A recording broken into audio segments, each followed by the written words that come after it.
Hello and welcome to Oz by Drone. And there's our stunned mullet Lloyd wondering what's going on. He stepped away at about 5 minutes before we went live to air. Just got back in the chair and I thought we'd start with him up on the screen just to annoy him a little bit. Good. Yeah, it's another day in paradise in Australia, as they say. So welcome again to our viewers. This is the summer series of Oz by Drone. We don't do things the way we normally do them for the rest of January. It's just a little bit free and easy. No big complicated set behind me. I just split the screen in half and the nutty professor of the drone world. Oh. Thanks, mate. Thanks. So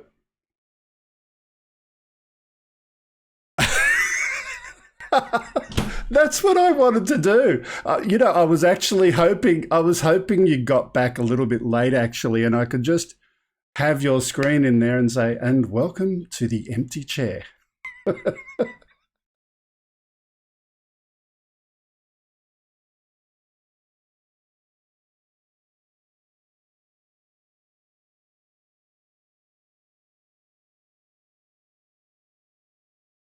Well, at 5 minutes before, that's when you left.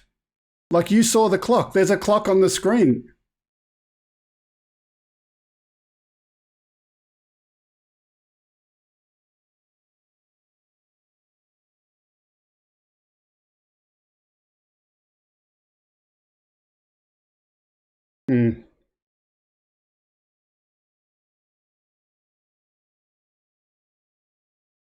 Yeah. It's all good. It's all good. So welcome and thanks for joining everyone. Today, just to give you a rough rundown of what we're going to do today. You're muted, are you? Oh, no. Oh, and I know why it is too. I set something up in this template a couple of weeks ago. I was doing something similar to how Ken does his show and I forgot all about it. That's my bad.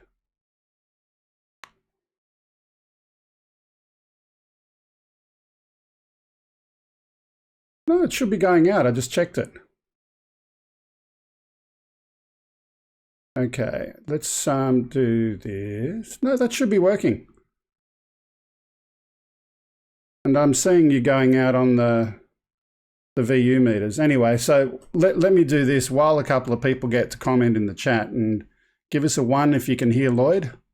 And give us a, I don't know, a Raz if you can't hear Lloyd. Anyway, so while we're waiting for that feedback, what are we doing today? So today we're going to do some drone news, a little mini version of the news kind of stuff that we do during the regular show. We're also going to provide an update on some of the mysteries that we've looked at over the last few weeks, the answers to all of them. And the third thing we're going to do today is have a look at the Taal volcano. So for those who don't know, this is an area that's close to where my family lives in the Philippines, my wife's family. So they've been impacted by that, so I'm going to give a brief update on all of that as well. So, they're not hearing you.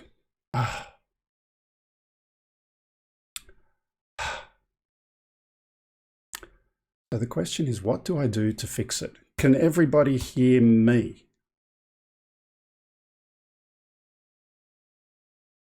I know what it is. Maybe. Okay, talk now. All right. Talk now. Okay. Hopefully they'll be able to hear. Let me listen to the feed and see if it's coming through. But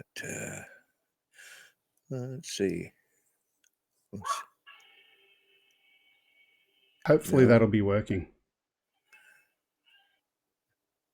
I'm just going to go to, yeah.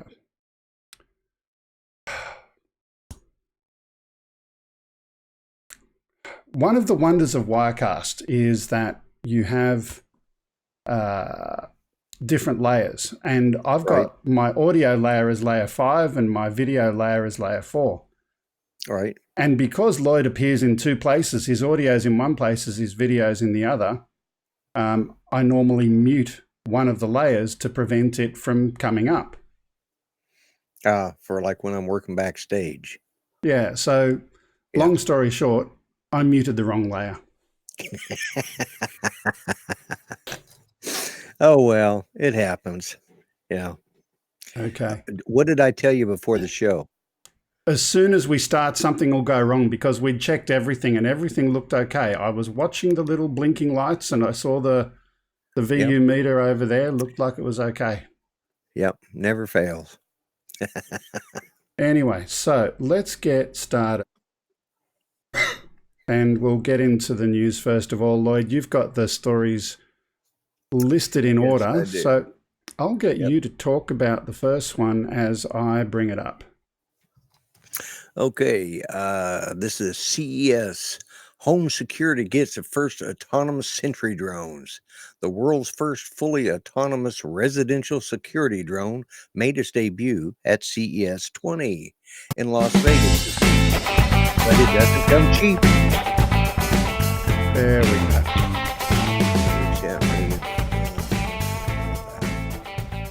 So this one is indeed an autonomous drone. They talk about a bee and a beehive.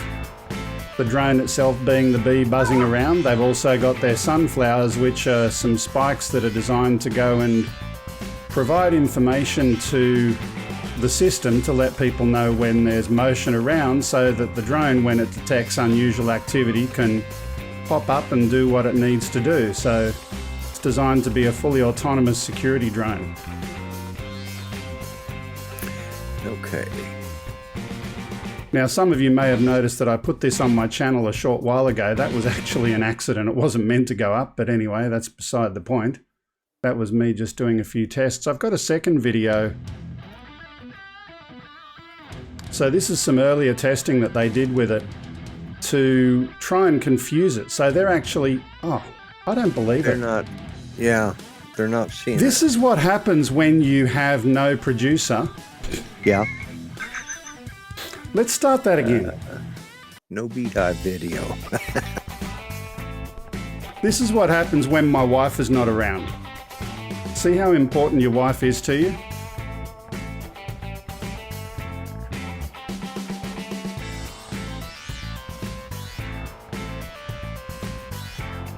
So again, the sunflowers, they're the remote detectors. They talk to the drone system.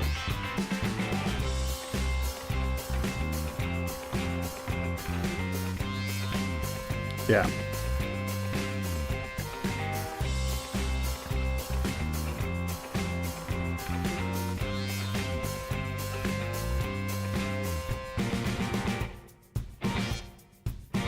Yeah, it launches to go and take video footage of any unusual activities in places that it's not expected.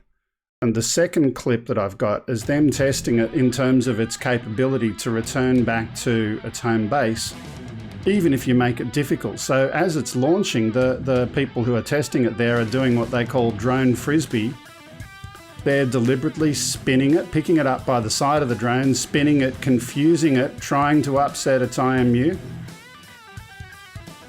Not giving it much of a chance to actually take a photo of where it came from. It's very, very quick, and this is the end result. It still manages to find its way home.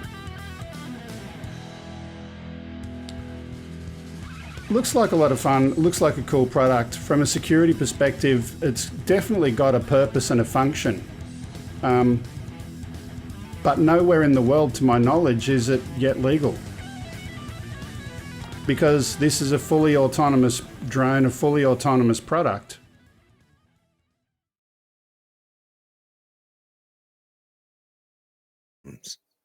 Correct. So I don't know how and when and if this is actually going to come to market, but you know, I think it's good. If they do some restrictions and they've got those sensors and they're able to use them potentially as a virtual fence so that the drone cannot go beyond the fence, that might help get it approved, but you know, it's certainly not going to be an easy one for them. By the way, Lloyd, could you do me a favor? Can you throw the rendezvous link in the chat? Just if people want to join, they're more than welcome to do so. Let me, where is it? There it is. Copy. I'm looking at Chris Zwolinski saying it's too expensive, $9,500 just for the base unit and the sensors. It is a lot, but I think it's the first one to come out. I think it's going to take some time before they build it at scale. By the time that happens, I think the price will come down, but it's early days at the moment. Chris, you're asking, how is my family in the Philippine Islands doing? Yeah, that's something I'm going to talk about a fair bit. I'm just going to go over a few of the drone news stories up the front first, and definitely we'll talk about that as well. So moving on to our second story today, V-Copter. Yeah, V-Copter Falcon is a bicopter.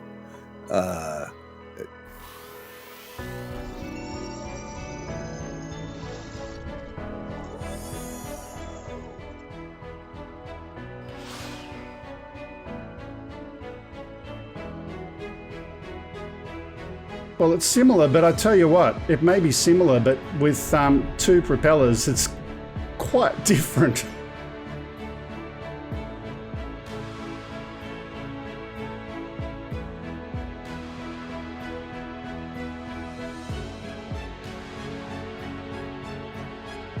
Yeah. You know, here's the 50 minutes flight time you saw come up on the screen there, and it's a big selling feature. The fact that it's only got 2 props instead of 4 means logically, if you believe the math, it'll fly twice as far. I don't know that it's necessarily just that, because you need more energy to compensate for the other motors that are not providing lift and thrust. So,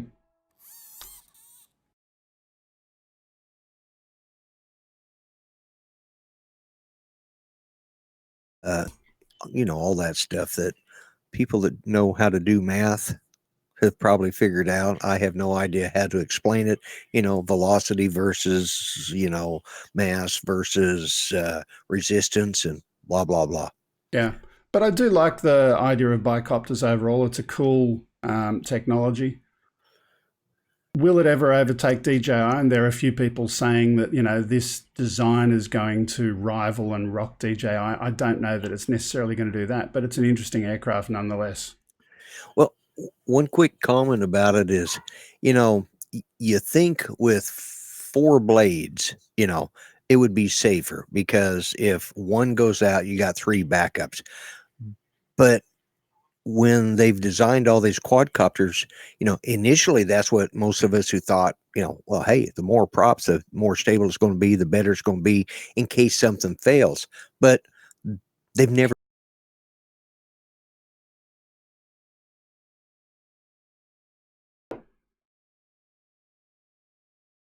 And they, you know, quadcopter is no safer than a bicopter. But let's talk about that. So with an existing quadcopter, what should you do? Just imagine if you were flying fully manual and you had 4 controllers for each of the 4 props. What should you do if you had manual control at that level of granularity? Quick physics test for you. Oh, I have no clue. I didn't pass math. Okay. I know the right words. I don't know. What you should be doing is deliberately causing the drone to spin. So you've got rotational forces associated with the propellers. You want to deliberately leave, if I remember correctly, 2 propellers that are spinning in the same direction on, and turn off the matched propeller to the one that's failed. The intent would be there that you're going to cause the drone to spin, and by doing that, it's going to itself descend slower in a more controlled manner vertically from where it is when you initiate that. So in the future, I've seen some research on this. I hope that quads do have some automation where if they do lose a motor or an ESC, that they can automatically activate that kind of controlled descent. That would be cool.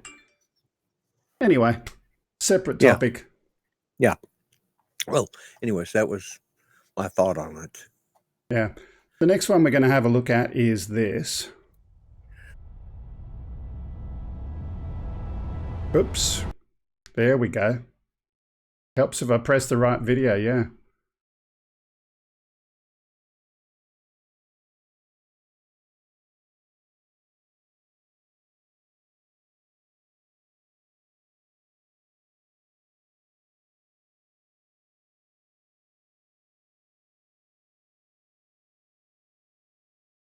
Yeah.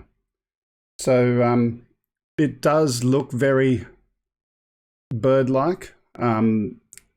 What was the website where that one came from? I can't remember. I've got to have a look at that. But if you click on that link that you got there in that sheet, Lloyd,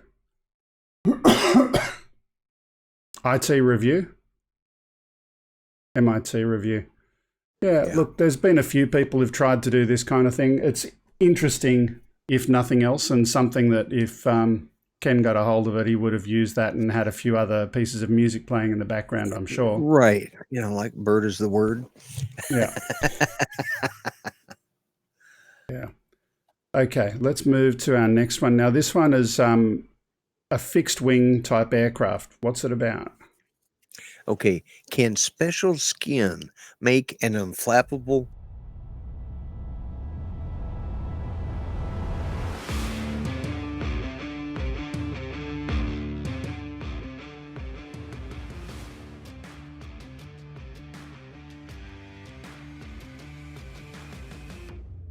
Yeah.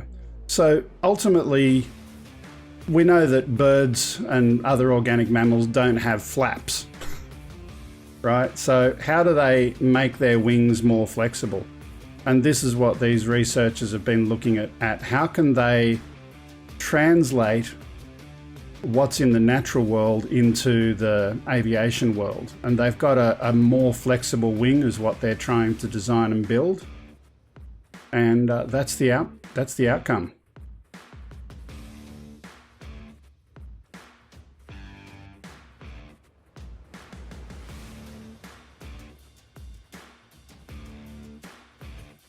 Correct. So they actually bend the wing, and you can see that happening there.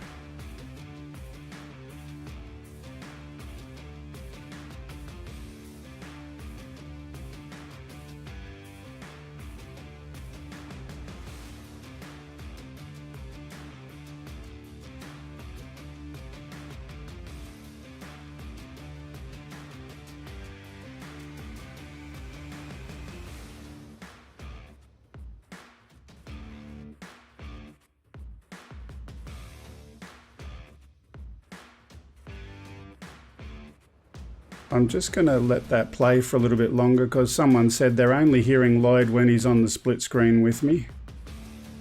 Yeah, I know. This is why I like having a producer and a regular template that I use each and every time. So let's just let that play out and I'll see if I can fix Mr. Lloyd.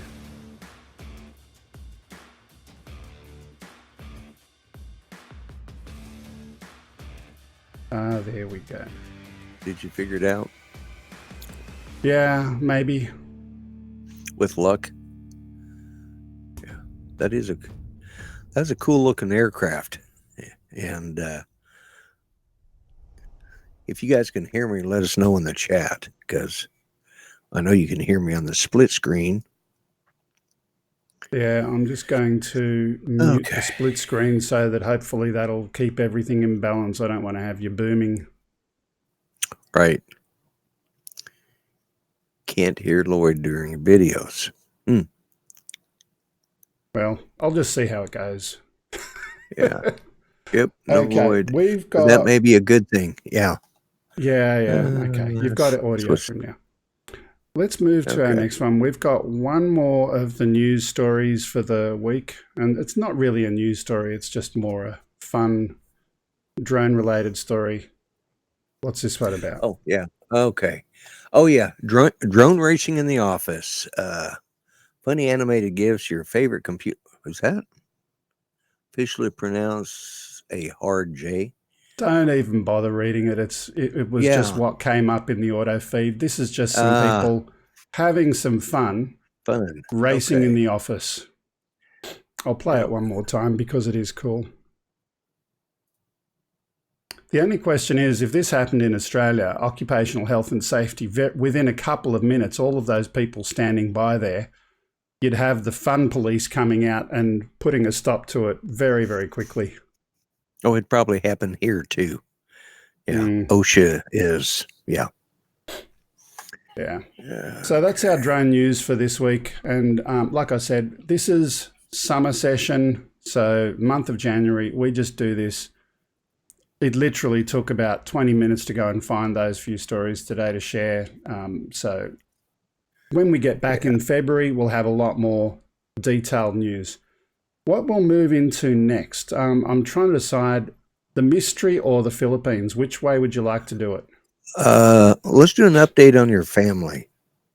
Which is kind of related to both of them, really, because the mystery was... that's true too, yeah.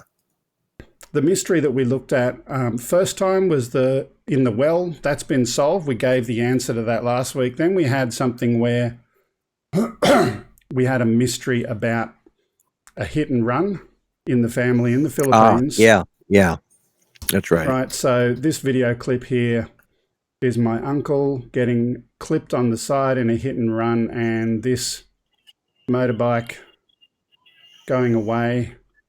And then we've got a second clip. This is the one that I pulled together last week and did the zoom on it to try and help provide some clarity as to what was happening with that. And the good news is that based on that video clip, someone saw the same bike, the same description, clothing, etc. He was confronted, and yes, he admitted to having been the person. The challenge is in a Philippine legal system, if a case is not made within 24 hours, the police don't actually make a case. You've got to do it as a private person case, and by the time you do that, then you'll get lawyers involved and you've got to do it yourself. Very difficult over there. So long story short, I think he's not going to get arrested and charged, but I think hopefully he will look after some of the funeral costs and whatnot. But that's just the way it is, unfortunately, in the Philippines. Yeah. That's moving on to the next bit. So we've had some stuff on Ken's show the other day about the volcano and what's happening over there. I did share with you that the evacuees in Amadeo has gone up, and let me share that briefly. So this is the number of people, the total number of people evacuated from the volcano area that are being billeted in our family town over there. Currently around 1,500. Okay. And beyond that, also want to share this one, which is, this is clothing that's been donated and being sorted and distributed in the municipal sporting hall and basketball hall. This is right next to our family's ancestral home in the Philippines. I've walked past this many, many times. It's usually basketball there all the time, but not at the moment. Yeah. And now it's being used for it's being used for that, which is fair enough. Yeah. Pardon me. One other thing that may have caught people's eyes is the plight of animals that were on Volcano Island, which is an island literally in the middle of a lake, which is in the middle of a bigger volcano that's now extinct. So this smaller volcano is what is in the center there. And then we move to this. So this is those horses being taken from the island by boat, and they look really happy there, don't they? Whee! Being taken from the island by boat back to the mainland. So they've been taken care of. But what I will say, I've got one more video clip, and this relates to some people that have actually gone back to the volcano crater. and filmed inside the volcano crater. You've got to go for a minute, Lloyd. Got it. Let me go take care of that. Yeah. But this is the horse rescue, first of all.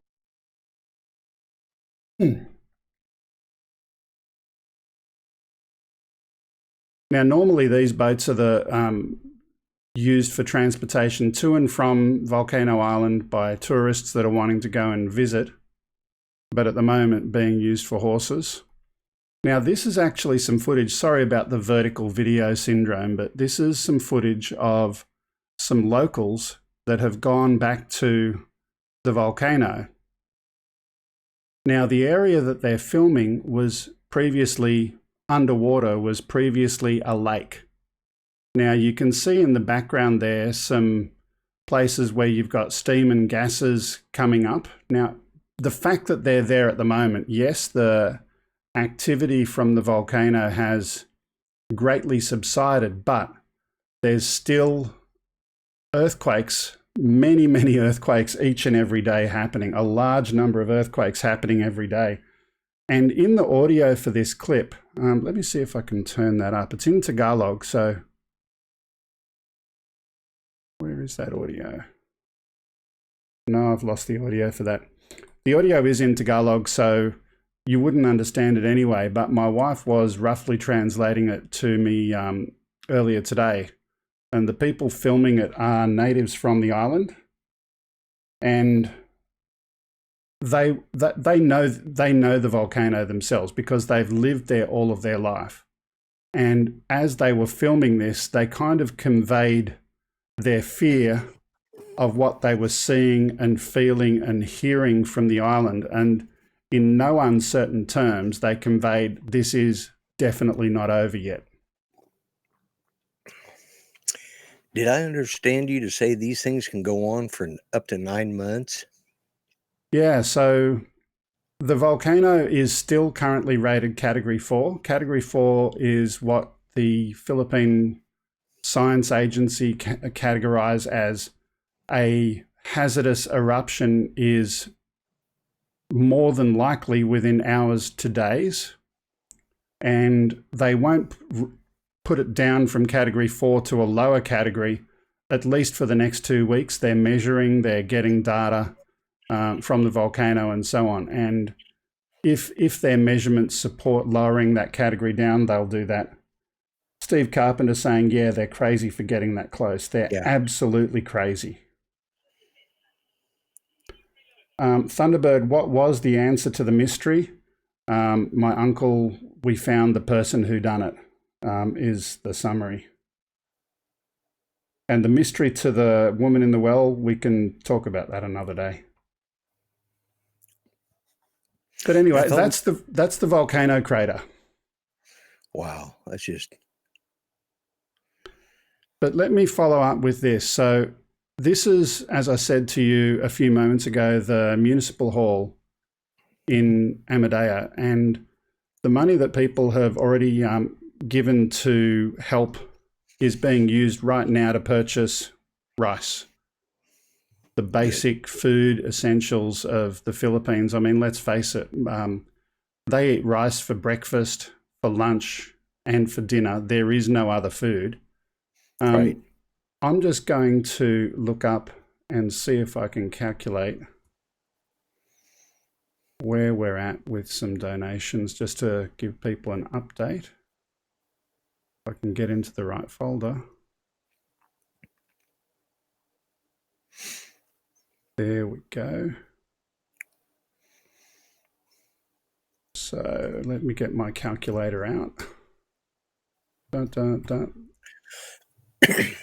Yeah, unfortunately, I couldn't use GoFundMe, and the reason is they don't have that available for the Philippines. Yeah, I could have done it and sent the money to a different country, and then it would come into someone's local bank account, and that then causes tax issues for them, income, and then going out. And I thought it'd be better to avoid that. Yeah. Well, and you figure GoFundMe takes a percentage, a small percentage. They don't. Only the payment processors. It's whatever the payment processor fees are, and that's it. Okay. Is that what it is? Yeah. Yeah. No, they're pretty good in that regard.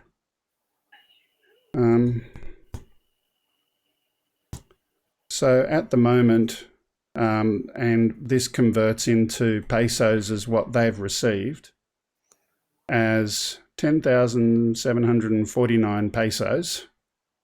And if we convert that for the sake of argument back to dollars, let's do that now. xe.com. And I'll convert it to US dollars just to give it a kind of a standardized form. 10749 peso to US dollars. That can't be right. $211. It could be right. Thereabouts. It could be. Yeah. So yeah, but that's I'll just add this one thought. It's good that we've got that, but with 1,500 people in the town and assuming that it costs $1 per person per day. By the way, Artco, I love you. Don't for people that want to help with this, don't super chat. No offense to YouTube for the normal supporting of the channel. right. I don't have a problem with 30% being taken out, but if we're going to help people in the Philippines, don't super chat. Send it direct to an email address, which I'll put into the chat in a couple of moments, so that there's no money taken out. If you want to give, please do it to this email address, and I'll put it there now. So that email address, and if you could put it on the screen, Lloyd, is something that we set up within my family. So they're people that I know. The chat's not working? Yeah, let me. I've logged into it once, or logged back into it once, so let me. Gotta love technology. I'll let you play with that, and I'll explain the circumstances, right? So my family in the Philippines. Alberto's.ph is the name of a family property, which is a small 12-room hotel, motel, whatever you want to call it, property. And the history of this property, it was started, first of all, my uncle died of motor neurone syndrome. He had a business, and before he died, the business was liquidated, his cash pulled out, and together with his wife, they built this hotel to support the family after he died. He subsequently has passed away. And this is their business, Alberto's. It's a small 12-room hotel motel, as I said before. They live in a place called Dagatan, which is just outside of Amadeo. It's built on the ancestral property of their family. And Angie, who owns that hotel, has agreed to go and take whatever funds we can raise, turn that into rice, and we'll provide some videos back. Thank you for that. We'll provide some videos back showing you what they do with those funds to make sure, to give you the transparency that this is not just raising money for family members. It is legitimately being used to support people who need at the moment. But again, my comment and my concern is that while we've raised $200 US, which is nice, you kind of need $1 a day per person to feed them over there. We're not the only people who are raising money, so they're not going to die starving, but it'd be really appreciated if there's anything else that people could do to support. It would be greatly received. If you prefer to give through the Red Cross and you feel uncomfortable giving to individuals, you're more than welcome to do that as well. PayPal. They want to know what that email was linked to. That's a PayPal email address.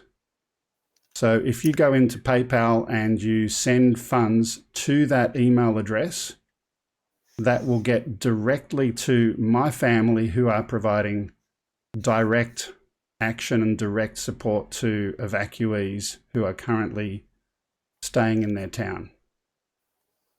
Okay.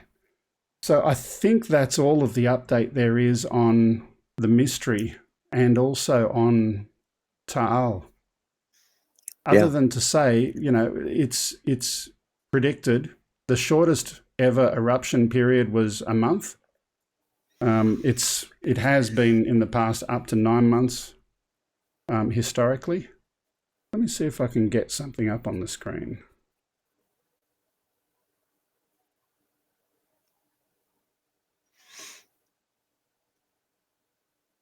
I would love people to understand this. Here we go. So this is information about earthquakes that are happening today, right now in the Philippines, and they're all volcanic related. Now, the time over there right now, 8:35 in the morning, and the earthquake data is about half an hour behind real time. So we got 7:55, 7 a.m., 6:58, 6:26, 6:12, and so on. These are earthquakes happening. Everything that says Batangas is definitely related to this particular volcano. Some of the other ones are totally unrelated. They're just seismic sensors and so forth. But you can see Batangas there appearing very, very frequently. Wow. Yeah, you just don't. That's the thing. Like here in Oklahoma, we have tornadoes, but they're over with quick. They seem like they last forever, but they're over with. We may have 2 or 3 in one night, but to have, and we've had earthquakes here in Oklahoma related to, to some of the drilling and stuff. But that's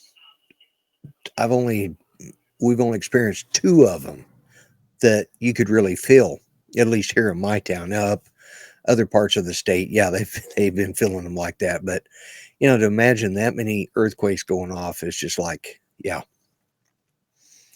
And I was looking at some video last night that was just, it was monochrome. It looked like a color program that had been converted to black and white instead of the other way around, and the pineapples. I've tried to avoid the videos that have been seen elsewhere on either YouTube or Facebook or commercial TV. Right. So these are just some little bit unusual ones. But what I am going to do, I've just got a video I'm bringing up now on YouTube that I do want to share, but just give me a couple of minutes to see if I can make that full screen. Just give me a moment.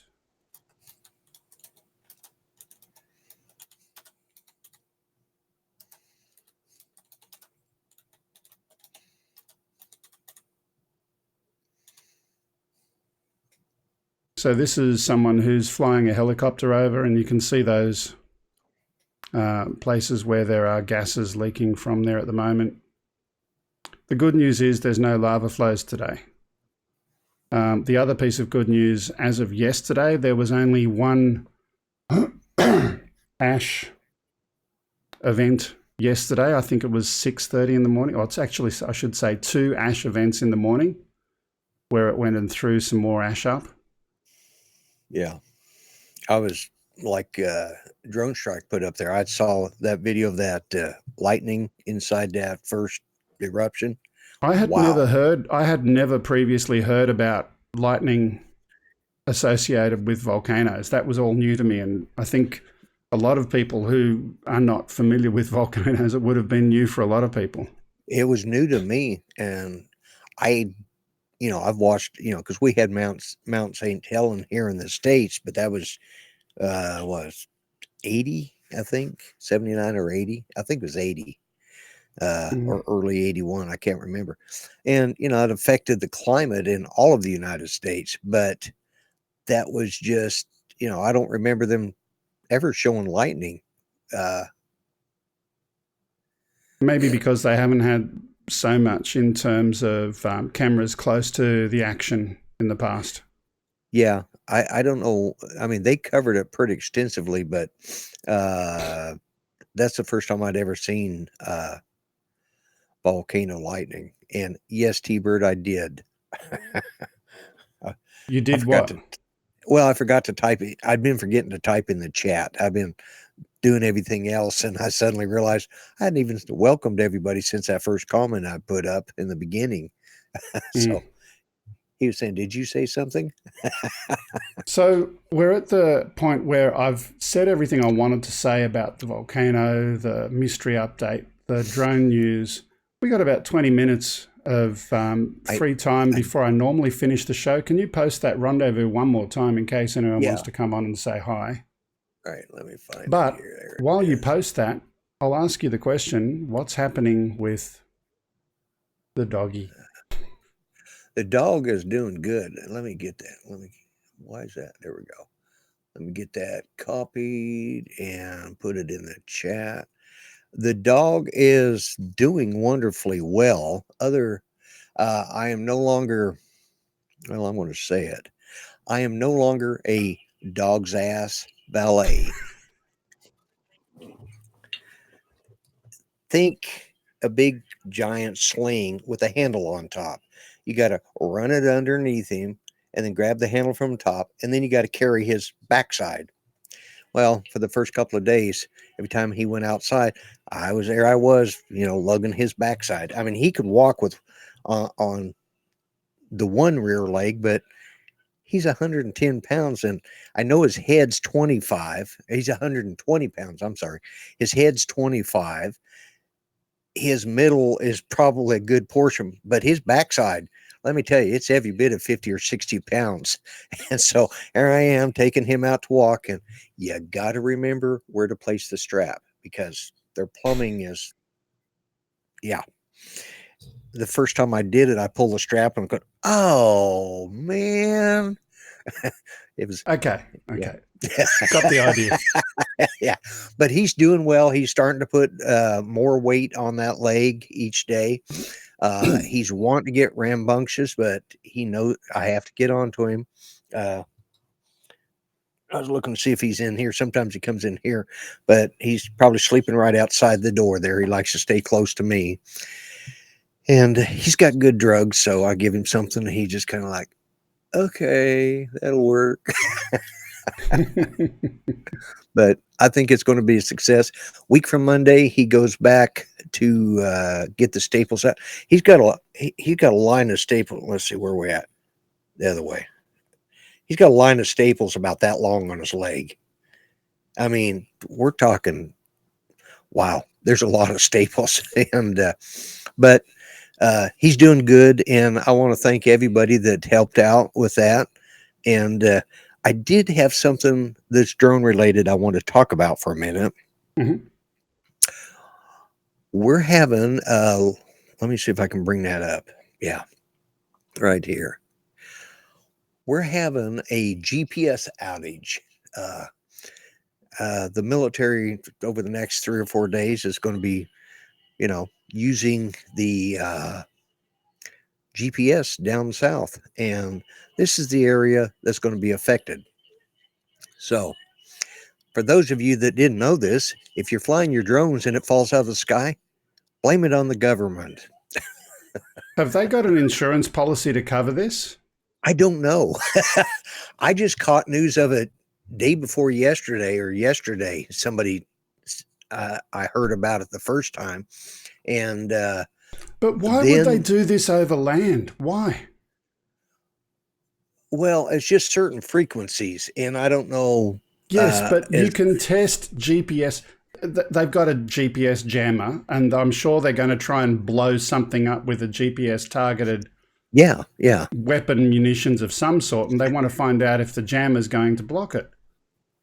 Yeah, pretty much. Yeah, that's... Why don't they do that over water so that it's not going to affect... Well, they're doing it... I know why. It's the military that's doing it. Military intelligence. Yeah, it's an oxymoron at best. And I don't know who's the oxy and who's a moron, but that's what happens when you take too much oxycodone. You become an oxymoron. In aviation, I get it. They're going to have NOTAMs. notice to airmen. In drone flight, there is no official NOTAM system, especially for people who are not certified pilots. So Right. they're going to be going out and flying for fun and recreation. And for all we know, their drone may have a flyaway and try and fly to China, for all we know, based Right. on what they're doing with their GPS interference. Yeah. I think, almost. Actually, I'm thinking I got that in an email. And if you've gone online to register your drone like you're supposed to, you should have got this note. I'm trying to think. I think that's where I got it, was in an email, and then I heard one of the other channels talking about it today, and then they found out it was from 2011, and I found the current one, and that's the one I just posted. Yeah. Yeah. So that's their get out of jail free card. They sent an email. Yeah.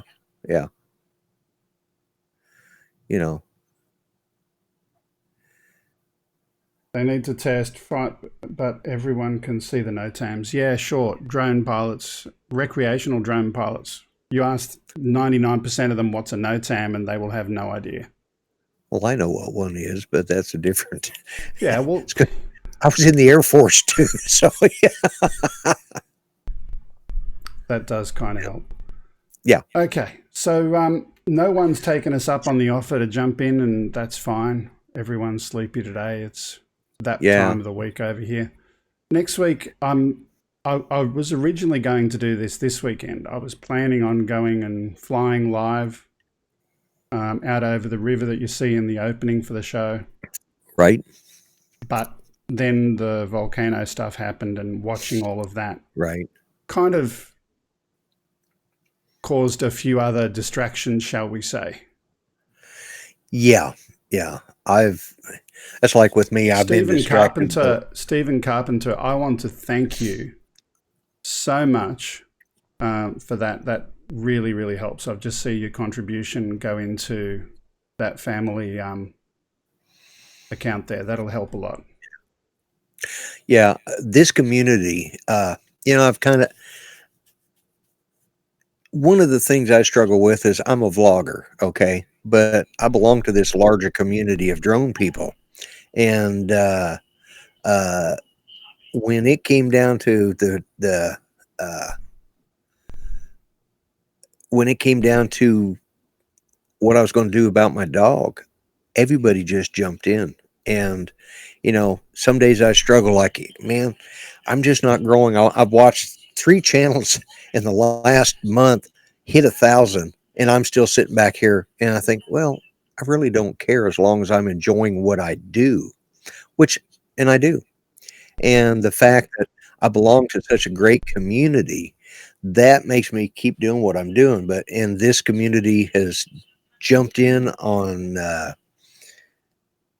everything we've, somebody's needed. They've tried to help in every way they can. And, like with your family, that's just unbelievable what they did for Ranger. I know he appreciates it, and Judy and I just can never thank these people enough. And I know you feel the same way. And I see Arch down in the green room. Yeah. G'day, Art. I'm here. Hey, Art. Thanks for having me. Happy birthday, you old fart. Thank you, Lloyd. I tried that email on PayPal. Evidently, there's probably a lot of traffic or something that I wasn't able to give a response. So, are you a regular PayPal user, Art? Yeah, I do have a PayPal account. Okay. All I can say, by the way, let me just make sure your audio is up, because I've actually got echo, which I'll get rid of and clean that up. That's a bit better. It should just work. I know I just saw something from Steve Carpenter a short while ago. Thank you very, very much, Steve. But if anyone wants to give and they don't know how to use PayPal, or it comes back with an error message of any sort, and you'd like to help, stick around after the show and You can either come into Rendezvous after the show. Just click that Rendezvous link. You don't have to go on air if you don't want. After we finish streaming, you can come and say hi. And I can help you if you need that as well. You forgot the exchange rates, Steve. It's been a long time since you were last there in the Philippines. Yeah. Yeah. Okay. Sorry, I'm just reading the updates over here on my right. Okay. So, Art, you've got a connection to the Philippines. You want to share and tell people a little bit about that? From what I heard from, I just spoke with Rowena. She lives in Australia, but her daughter lives in the Philippines, and she was out of school for a few days due to the volcano, but she goes back on Monday.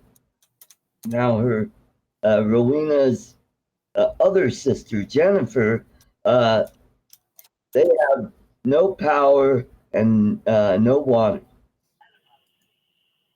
Yeah. So, by the way, let me share this in terms of some direct news. I'll just put myself back up there. My family have got power. That's restored, so that's awesome. And they've now got a generator as well. So the generator is there the next time Meralco fails. Meralco is the name of the electricity company over there. I don't know if they've got water back. I'm just going to check with a family member if they have. But the good news is they do have gravity-fed water tanks, which kind of help with that. So at least there's that kind of backup. Right. I'll just ask that question in Messenger. Yeah, Drone Strikes was wanting to know, is it your family or your wife's family? I explained that, it's your family, but you marry the whole family. It's your wife's family, I mean, yeah. Look, the Philippines, the actual culture of the Philippines is something that I find absolutely amazing. It's something that you cannot describe till you've been there. And I watched a video. I challenge everyone. What was the name of it? The Genius of the Poor in the Philippines, or something like that, I think it was called. I challenge everyone here to go and watch that video, and it tells a story that's absolutely true. Right. Let me just search for it. The Genius of the Filipino 4 by Thomas Graham. It was a TED Talk. It's 2 years old. I won't put it up on the screen at the moment because it's quite a lengthy video. Right. But go and watch it. It's pretty cool. Yeah. Your connection. Let me finish with the family update. So, our family specifically, and even though it's through my wife, I call it my family. They're safe. They've done cleanup in where they are, which their only damage in their direct area was ashfall. There's a lot of other places who have significant fissures and earthquake cracks that need to be dealt with. There are people whose houses have been cut in half. Wow. So that's not so nice, but thankfully at a personal level, that's not the case for any of my family or direct relatives. Chris, I thank you very much. But again, if there's anything people can do to send this direct via PayPal, that is better because YouTube takes 30%. Every other week, I don't mind super chats normally because it's something that's given to me. But when it's something that I'm going to go and send to the Philippines, I want them to get everything. Yeah. Anyway, that's just me talking again. I got you. Yeah. But it's definitely appreciated. Yeah, look, it's appreciated. I'll go and pass that through regardless. Yes, Bob, we got Ranger home, and Monday's video will be about the adventure of me getting Ranger home. Okay. I got a little confused. And I missed my exit, and I ended up on my way to another state before I could get off Oh, the interstate and get back onto the right toll road, going the right, because, you know, I'd been to this place and I'd left it and I'd been to it again. So I knew how to get back home. I didn't need my GPS. It was the Australian military affecting your GPS that sent you the wrong way. That's it. I'm blaming it on that. It had to be that, you know, because I'd called Judy to give her an update. And, you know, I did a little shot of Ranger sitting in the back, and then I called Judy. And you guys will have to watch my video Monday to see the rest of the story, because, you know, oops, I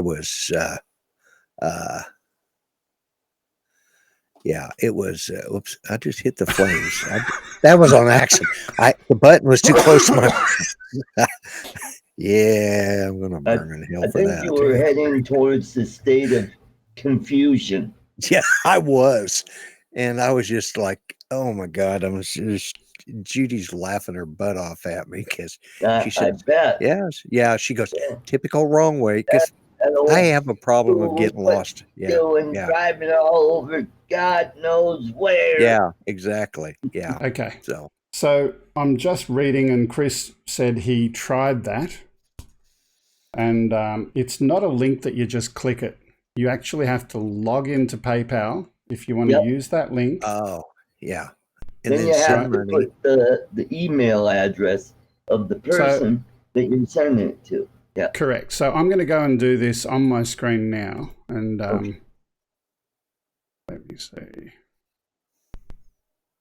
Tell people what to do. We don't have like a fancy giving button or something like that set up. It's just sending money to someone. So if I log in, and no offense, I won't put my PayPal. Sorry? You're monetized. You should be able to set this up on your channel. PayPal link? Yeah. Yeah, because you're monetized. Okay. I'll look into it after a minute. Mm-hmm. So I'm just going to log in. No offense, I won't put this on the screen. No, my PayPal. What do you want to see, Greg?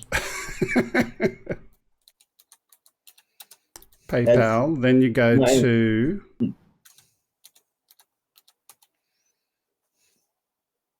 where is it? You go to money on the top tab. Then you go to send and request money inside there. Yep. And then you type in the email address that I provided to you before. Right. And there's two options when you send it. You can either send it as paying for goods or services, or you can do it where you're paying a friend or something like that. If you do it as paying for goods or services, PayPal takes more money out. Yeah, that's right. So you do it as if it's not an invoice paying for services and it's just a gift to someone. Yep. They will charge you a small fee. They will take money out at your end, but it'll be less than if you do it as the other way. Right. So paypal.com. Mm-hmm. By the way, thank you to Mark Seddon. Very, very much appreciated. And also our friends over at the Number Plate Factory. Thank you for that from Thunderbird 6 as well. Very, very much appreciated. So again, I'll just say it one more time in case someone does want to chip something into the old contribution bucket. PayPal.com, log in. Once you log in, you go up the top and click on money. Then once you click on money, you go to send and request money. And once you do that, you put in the email address that I put in there before. And let me just put that in there now. Once you do that, you click next. And don't do paying for an item or service. Change that to sending to a friend. Mm-hmm. That means there are no charges that they'll receive on the other end, which is better. They're obviously, we're trying to get as much money as we can over there. Right. Mhm. Yeah. Yeah. You want every dollar to count. Yeah. Yeah. Okay. As I said to people earlier, in the coming days and weeks. Oh, by the way, I just heard from Angie, my sister-in-law. They've got water now, which is awesome as well. Wonderful. Oh, good. Good. What was I about to say? I can't don't remember. know. I have no idea. Yeah. Look, it's right. I'm going to keep track with what I'm going to say most days. I can't keep track of what you're going to say too. Yeah. I'm the only sane one keeping you guys together. We are in so much trouble. Yeah. So we're at a time now where the little hand has reached the big hand, and it's 12 o'clock, and that's 1 hour from when we started the show Who are today. you talking, little hands?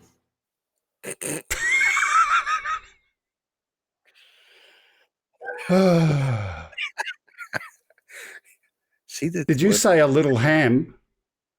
Oh yeah, he's a little Gotcha. little ham, all right. Yeah. Hamming it up. Okay, we've been up for 1 hour. I normally try and Bye. okay.